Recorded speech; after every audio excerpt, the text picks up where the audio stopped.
A quantidade de testes caia de testes de salubridade público a barra, e se também entre outros por motivo que a eliminar a quarentena. Contacto não estrecho de uma pessoa contagiada sem queijo, tampouco no mestre teste mas, solamente no mestre teste se não tem queijo.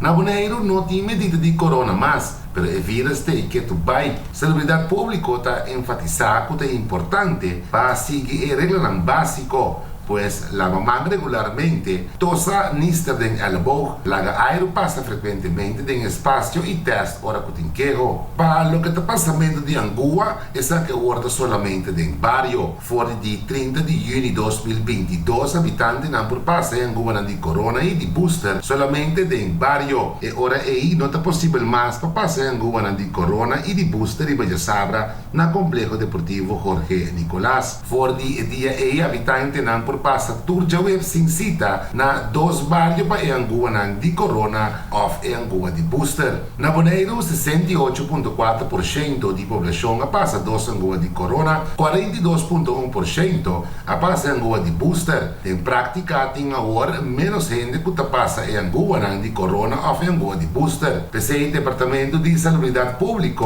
a decidir para não seguir passa Angola contra corona em sala grande de deporte. Passamento de Angola em barrio atrativo também para habitantes de idade mais alta, ofende não tem transporte próprio. Salubridade Pública tem boa experiência com o passamento de Angola em barrio. For de Jaweb 7 de julho de 2022, de dia só para habitar 1, por passar Angola em barrio de Rincón, na casa Biel de família Scheimer, e de habitar 2 para 4 horas da tarde na centro de barrio Norte Salinha. Riba Jaweb 4 de julho, por passar Angola de dia só para habitar 1, na Plaza Chico Gulo na Antriol e de mitad 2 para 4 horas na oficina de Dr. Eisenha na Terra Corá. Arriba já webs 21 de julho por passa em Angola de 10 horas de manhã para mitad 1 na casa Biel de família Scheimer na Rincón, em frente da oficina auxiliar de governo. Já webs 28 de julho 2022 por passa em Angola de 10 horas de manhã para mitad 1 na Plaza Chico Gulo na Antriol e de mitad 2 para 4 horas da tarde na oficina de Dr. Eisenha na Terra Corá. I'm Giancarlo Maduro,